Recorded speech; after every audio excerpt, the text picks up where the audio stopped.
Ezra Hashem. Today's daf is Masechta Baba Kamma, daf Ayin Vav. And for simplicity, we're going to start right from the top of daf Ayin Vav Amud Aleph. Just go over in the Mishnah. Let's see. The Mishnah, I'm just going to call up the Mishnah over here. Here on the Mishnah on daf Ayin Dalet Amud Beis, okay? The Mishnah says, Donaf the Higdash. I'm making it in blue. If a man steals and then was makdish the behema, so he stole an animal. Let's say he stole an ox, and then was makdish the behema, and then he shechted the animal. So then the Mishnah says you pay tashlume kefa, you pay double, but you don't pay dalet v'hei. Why? Very simple. Because when you were slaughtering the animal, the ganaf, from ganaf, he made it hegdish. So it wasn't a stolen animal. It was Hegdish's animal that you shachted, and therefore you don't pay tashlume dalad vehei. But that's what the Mishnah says. Now, only the question is, the Gemara is going to ask a fabulous question. So let's go to, okay, here we are. Starting right on top of the page. Okay, so the Gemara is asking like this. So the Gemara says, Amri, the yeshiva boys asked a very good question on the Mishnah. Bishlama, I perfectly understand that atvicha loy mechayev. You're not mechayev to pay dalad vehei if you shech the animal. Why? Because the man stole it, and then was makdish it, and then shechted the animal. So when he shechted it, it was a hegdish animal. So you don't pay dalad vehei. The chika tavach, when you shechted this animal, the hegdish katavach. You shechted an animal belonging to Hegdish, so the ganif, v'loy demorik katavach. He's not shechting the animal that belonged to the original victim, to the nignav, the one that it got it stolen from. It was Hegdish's animal that you stole, and therefore you don't pay dalad v'hei. But the Gemara asks a fabulous question. Ela Hegdish l'chayev. We know to pay dalad v'hei, you can either do one of two things. Either you shech the animal, or you sell the animal. So the question is, as soon as he stole the animal and then was makdish the animal, making it hegdish is like as if you sold it to somebody. And therefore, the fact that you made it hegdish should make the ganav liable for dalad v'hei. That's the Gemara's question. Ella hegdish lechayev. The fact that you made it hegdish, you should be liable to pay dalad v'hei because mali mechori lehedyet. Mali mechari l'shamayim. What would be the difference if you sold it to a plain person, where you pay dalad v'hei, or you sold it to Hegdish? By saying it's Hegdish, the Ganav effectively sold it. It's not anymore the original owners, and therefore, by definition, he should be liable for dalad v'hei for the fact that he was just magdish it. So the Gemara is going to attempt a couple of terutzim to this question. First teretz, the Gemara says Hamani. Our Mishnah goes like Reb Shimon. It goes according to Rab Shimon, the Amar, who said, Kadishim shechaya bo achru yusam, b'rshusei demore kaima. That means that it depends what he made it hegdish. There's two ways to make something hegdish. You go over to an animal and you say, Harei zu oila. This animal is a carbon oila. But that means that whatever is going to happen to that animal, let's say the animal suddenly dies, well, you're not obligated to pay. You don't have to replace. You're not liable for replacement costs. Why? Because you just said this would be the oila, and that's it. If something happened to the animal, you're not responsible. But then there's something called kotshim shechaya ba'achrudusan, which means you say, I want to bring an oila, and this is going to be the oila, but I want to bring the oila. So what you're basically saying is that if there's something happens to the animal, you're still responsible. So therefore, our Mishnah is talking about the Ganef, the Frum Ganef stole an ox, and then said, I'm going to make this an animal like an oila, but I'm responsible that if something happens to the animal, I'm going to replace it with another carbon oila. So therefore, that animal, although it's called Hegdish, right? Although it's called Hegdish, and therefore, although it's called Hegdish, and therefore, pardon me. Although it's called Hegdish, And therefore, if you shecht it, you're really shechting Hegdish's animal, but it's still considered the animal is considered the original the Ganav's animal because it's according to Rav Shimon, once you're responsible to replace the animal, so that the animal is not totally Hegdish's. It's like most of it is Hegdish, but it's not totally, because in case the animal dies, the Ganav is going to have to make a replacement animal. So really, the animal belongs to the Ganav because it's a dava hagoyim lemani. It causes that if this animal is alive, then you could pay Hegdish with this animal. But if this animal is not alive, then the Ganav is going to have to come up with a replacement animal. And because of that, therefore, it is not really totally Hegdish's. So therefore, the Mershusei de Morikaime, it still remains in the domain, in the possession of the original owner. And therefore, the Ganav made it a Hegdish, but he didn't really make it. He made it Hegdish with a clause that says that I'm responsible if anything happens to this animal. And therefore, it's considered the Ganav's animal. It's not really like he sold the animal. So that's the first attempt of the Gemara.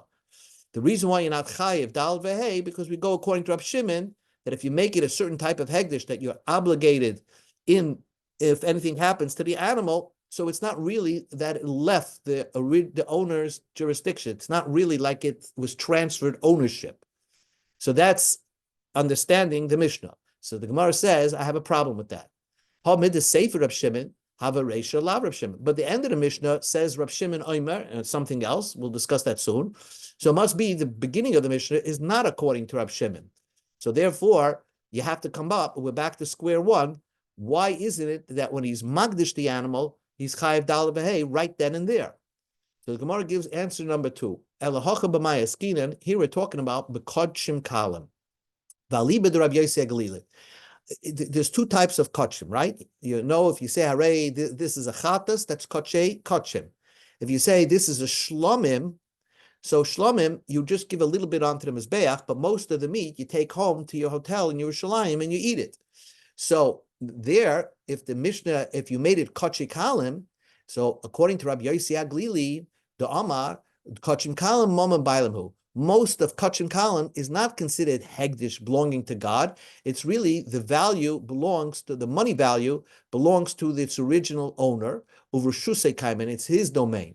So we're talking about the God have made it kotchim kalim. Remember, if you make something kotchim kalim, if it's not really God's, so to speak, it belongs to you, you could be mekadesh a woman with it because it's really yours. It's God's gift to you, or no, you're the owner of it. It's your value. It just has a kedusha on it, but it's yours. And therefore, since it was not really transferred ownership to Hegdish, but really remains in the Ganav's Rishus, that's why you're not chayev dal v'hei if the Ganav was makdish it. So the Gemara says, okay, so if you're going to say that our Mishnah is talking about he made it kotchi kalam, aval kotchi kotchim, what would have happened in our Mishnah if the Ganav would have said, I want this animal to be a carbon chatas? What would you hold? Well, if you're saying it's a kotchim animal, then it's a total transfer of ownership to Hegdish. So what you would say, mishalim tashlumi dalad v'chamisha, then the Ganav would pay dalad v'chamisha, right? That's what you're going to say. So there's a difference if it's kotchim kalim, where you don't pay dalad v'hei, or kotchim where you would pay dalad v'hei. So the Gemara's question is, so ad tani reisha, in the beginning, the first Mishnah in Masechta Meruba, this is the hardest parak in all of Baba Kamma, and a lot, and some say in the hardest in Shas. But anyway, in the beginning, if the first Mishnah says, Gana v'tovach, if a man stole an animal, shechted the animal, v'achakach higdish, and then made the animal holy. Oh, so first he shechted it and then made it holy. So then, Misham Tashlumi Dal V'hei. Since when you shechted it, it was not Hegdish's animal. It's only after you slaughtered it, you made it Hegdish, you pay Dal V'hei. That's the example that you would pay Dal V'hei. But a better way to say an example of paying Dal V'hei, Liflig V'lis B'dida. Let's make the differentiation in the exact same case. that really you stole it and then made it hegdish and then shechted it. And you can say like this, when do you say you don't pay dalad v'hei bekachim kalim? When you made it hegdish of kachim kalim. Ava kachi kachim, but if you make a hegdish of kachi kachim, you'd pay mishalem tashlumi abba v'chamisha, even if you didn't shecht it, because the fact that you made it kachi kachim. So why didn't our Mishnah make that differentiation? Ella, here's the final case of the Mishnah. Really, again, the question is, the guy stole something and he made it hegdish. The question is, why don't you pay dalad v'hei just for the fact that you made it hegdish? The answer is, if you sell something, so you can say that there's a deed, right? A title. The title is transferred from the seller to the purchaser. But here, when you make it hegdish on the deed of the animal, and if you say it's an oila, it's really the person that made the carbon oil. You're going to say, if Ruvain is making the oila, it's not going to say it's Hegdish's oila, it's the oilas Ruvain. So therefore, it's not considered to be like a total transfer of ownership where you would be liable for dalad v'hei. And that's what the Gemara says. Ella, lo'ilam really, loishna wouldn't make a difference, kachi kachim, if you magdish it to make it kachi kachim, or loishna kachi kalim, there's no difference if you made it kachi kalim. And your question is, then if I made it kachim, I should be chayiv dalad v'hei just for making it hegdish. Mali mechori lehedyot. What's the difference if you sold it to a plain person where you chayiv dalad v'hei, or mali mechori l'shamayim, or if you sold it to heaven, if you made it hegdish, you should be chayiv dalad v'hei for the fact that you made it hegdish. And says the Gemara, very simple. Mechori lehedyot. When you sell something to a plain person, miikara Torah de Ruvain v'hashta Torah de Shimon. First, it was called the ox of Ruvain, and then you call it the ox of Shimon. Chara de Shemayim. When you sell something to Shemayim, you make it hegdish, mikara Torah de Ruvain. It's originally called the ox of Ruvain, and now it's called oilas Ruvain. Mahasha Torah de Ruvain. It's called the ox of Ruvain. It's still called the oil of Ruvain, and therefore it's not such a complete transfer of ownership, which will make a person the ganav liable for dalad v'hei. So now the Gemara addresses the other part of the Mishnah. Let's go back to the Mishnah. Let's see if I can call it up. 5. The Mishnah says like this. Oh, here it is. Oh. The Mishnah, here, I'm daled on my base. The Mishnah says, Rab Shimon Omer. Okay? Rab Shimon Omer, Rab Shimon says, so the Gemara understood that Rab Shimon says that if you make it a kachim where you're obligated in replacement costs, the fact that you magdish it, that makes you pay dalad v'hei. Because according to Rab Shimon, the fact that you're selling it to kachim, that makes you require dalad v'hei. But the Gemara says, but the words of Rab Shimon don't make sense, because only if you're giving it totally over to hegdish, where you're not chayev in replacement, you're not taking on responsibility, then you should be paying dalad v'hei. And kachim that you still remain responsible for, you should not be paying dalad v'hei. And in the Mishnah it says the reverse. Kachim chayiv b'chariyusam misham tashlumi dalad v'hei. And it's only she'ein chayiv b'chariyusam, and you made it hegdish, you potter from dalad v'hei. It's like a total gift to hegdish. So the Gemara is trying to understand how Rav Shimon fits into all this. So let's go back to the Gemara. So the Gemara says, Rab Shimon Omer, Amri, the yeshiva boys asked the question. Our understanding of Rab Shimon is that the Rab Shimon is mechayev dalad v'hei for the fact that you made it, the Ganav made it hegdish. There's no difference if he would have sold it or made it hegdish, you chayev dalad v'hei. But the problem is, Rab Shimon should have reversed his position. If you're making it hegdish that the owner, the ganaf, will still be responsible, so potter, then you're not chayiv dalad v'hei, because that's dakati loy nefak b'rshusei. It's not. It didn't leave the jurisdiction of the ganaf, because he still is taking on responsibility if something happens to the animal. And it's the reverse. Only if he made it hegdish that he's not taking on any responsibility, then chayiv, then he's obligated for dalad v'hei. The mapkalei rishusei, then it went out of his rishus. And Rab Shimon seems to say the reverse. So Rabbi Amrei, so the Gemara explains, Rab Shimon al milsa achrisa koi. Rab Shimon is talking about a totally different topic. And this is Rab Shimon. It's brought in our Mishnah, but Rab Shimon is referring to a previous Mishnah. In the previous Mishnah, we learned, Ein hagoiniv achar ganav. If a ganav number 2 steals from ganav number 1 and shechted the animal, he will not pay misham tashlumi dal v'hei. He wouldn't pay dal v'hei, because it says v'gunav mibei sheish. Only if you steal from the original owner, then the dal v'hei kicks in, but not if you steal from the ganav. And then the Mishnah says, let's say someone made let's say a sheep, a carbon oil, and somebody stole it from him. So he stole hegdish from the house of the guy who made it hegdish, from the original owner. Potter. Why? Because you're potter from dalad v'hei if you shecht it. My tama v'gunav mebeis ish. If you steal it from the original owner and it's his animal, but v'loy mibeis hegdish, not if the owner is holding on to an animal that he made hegdish, and therefore there would not be dalad v'hei. So that's what the Kamma here holds. Comes along Rav Shimon, and Rav Shimon says it depends what type of hegdish. If it's kochim shchai b'achri yosan, if the original owner still maintains responsibility for the animal, so it's still considered the original owner's animal, then chayev, then you would be obligated in dalad v'hei. My tama, because what's the reason?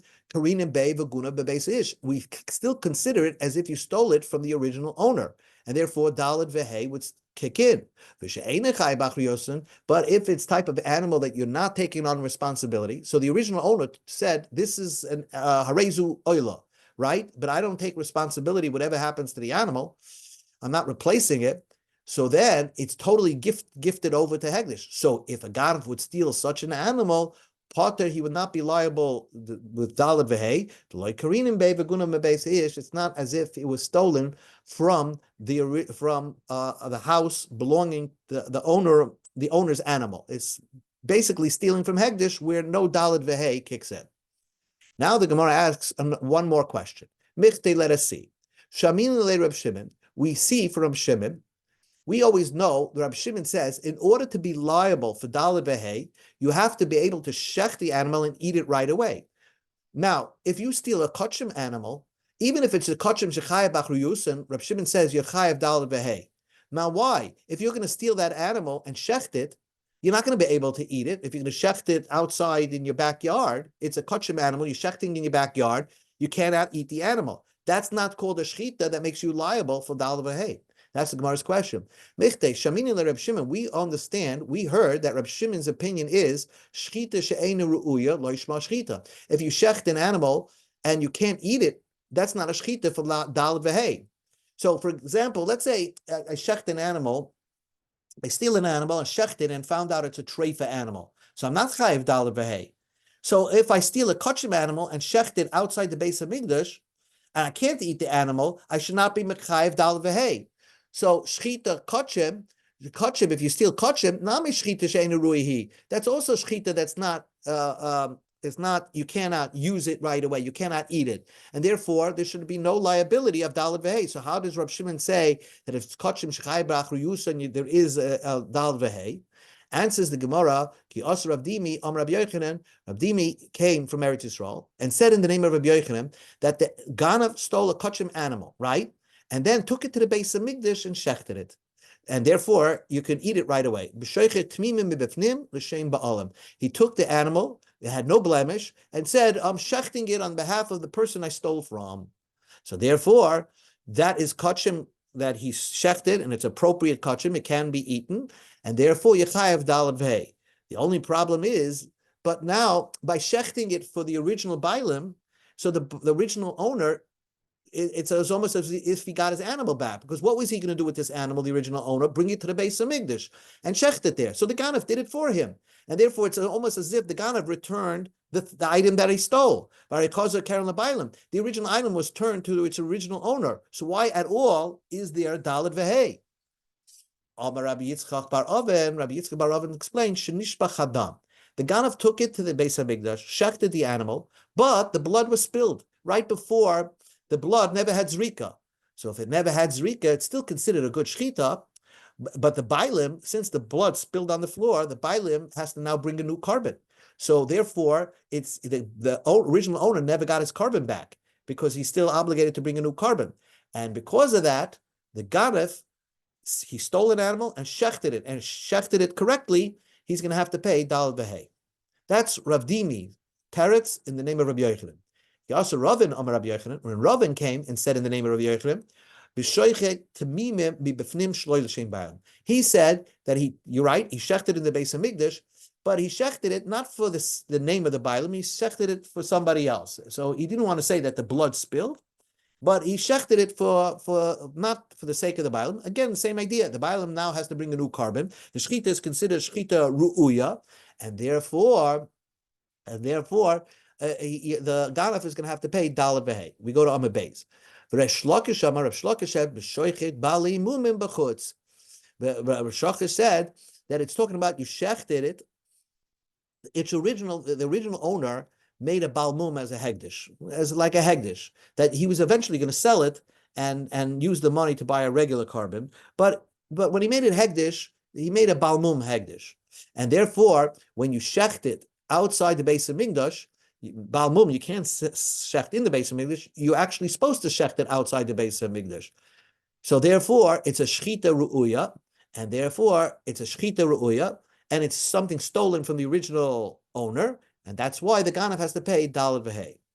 So the Tahi Bei Rabbi Lazar Rabbi Yochanan. Rabbi Lazar had a question according to Rabbi Yochanan and Resh Lakish. Again, what Rabbi Yochanan said in his first Kiras Rav Dimi, he said that the blood spilled.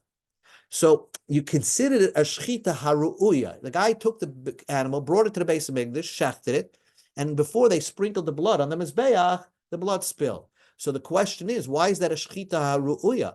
The fact is that if you didn't have zrika, the carbon is also to eat.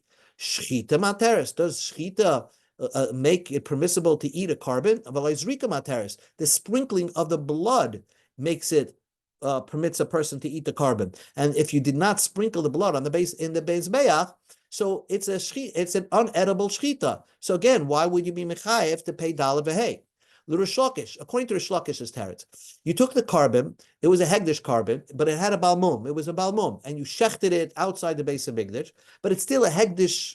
You can't eat that carbon. You can't eat that animal. You still have to do pidyon on the animal. And as long as you didn't redeem the animal, when you shechted it, it's not considered a shchita ru'uya. You still have another step in order for you to eat the animal, which is redeem the animal onto money.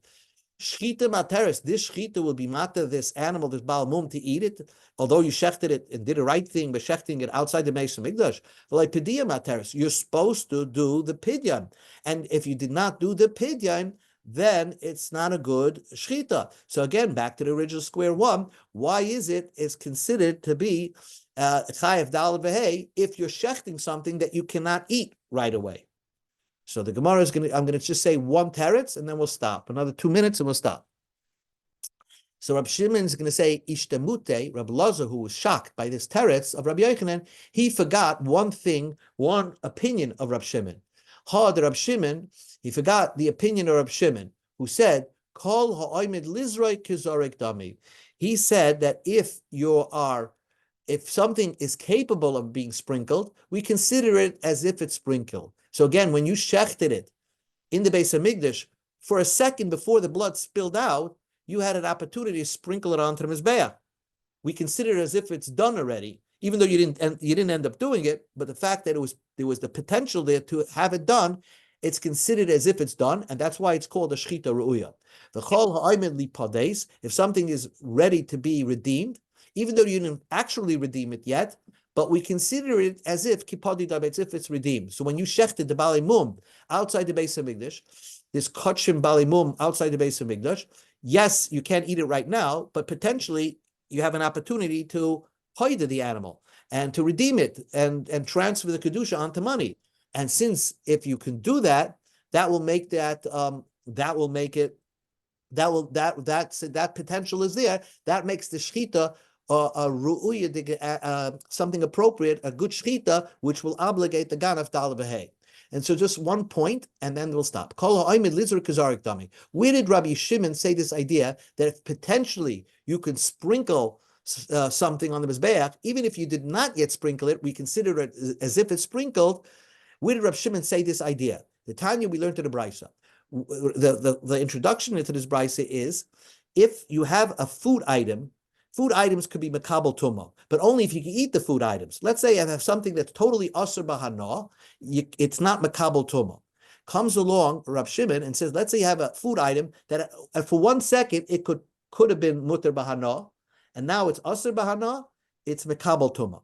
So Rab Shimon says, yesh noiser shu metama tumas oichelim, v'yesh noiser she'ena metama tumas oichelim. You have leftovers from a carbon. Sometimes, now noiser is asur b'hana, right? But it's metama tumas oichelim. It could be mekabel tumas oichelim. V'yesh noiser she'ena metama tumas oichelim. And some noisers, from the very get-go, it never had a time where you could have eaten that. It's just always was called noiser, and therefore it's not metama tumas oichelim. Ketzad, let's finish this. Lon lifnei zrika.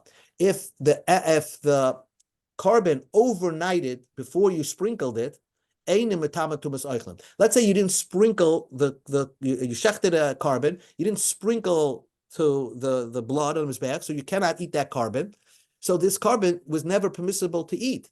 So no matter, and then overnighted, and then became noiser, then it would not be metama tumas oichlim because it was never food to be eaten.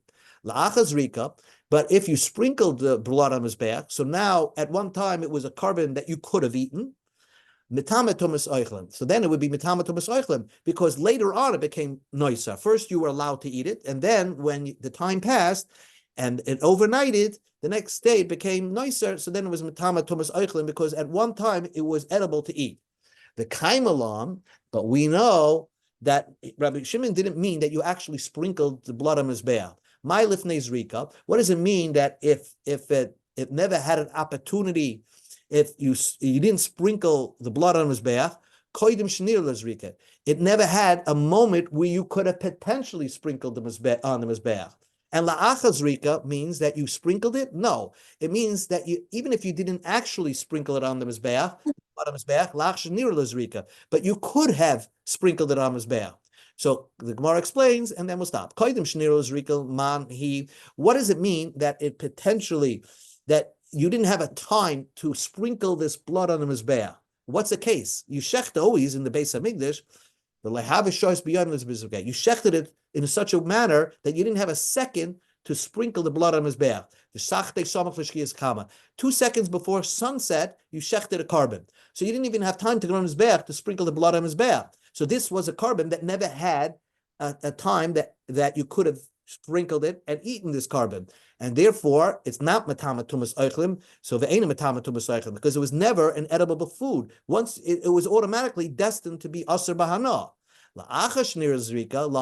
What does it mean that it had potential to be sprinkled on the Mizbeach, and then it became noiser? Not that you actually sprinkled it. It means you had time to sprinkle it, but you never did. It's considered to be tumas oichlim. So the whole point of this point was to show that Reb Shimon holds that if you potentially could sprinkle something on Mizbeach, it's considered as if it's sprinkled, and therefore Reb Shimon will hold you shechted an animal and the blood spilled on the floor, but since you potentially could have sprinkled it on his bath, it's considered as if it's sprinkled on his bath, and therefore if the Ganav did such a thing, stole somebody's kachim, shechted in the Beis HaMikdash, and the blood spilled, he will be chayav to pay dalet v'hei. Okay.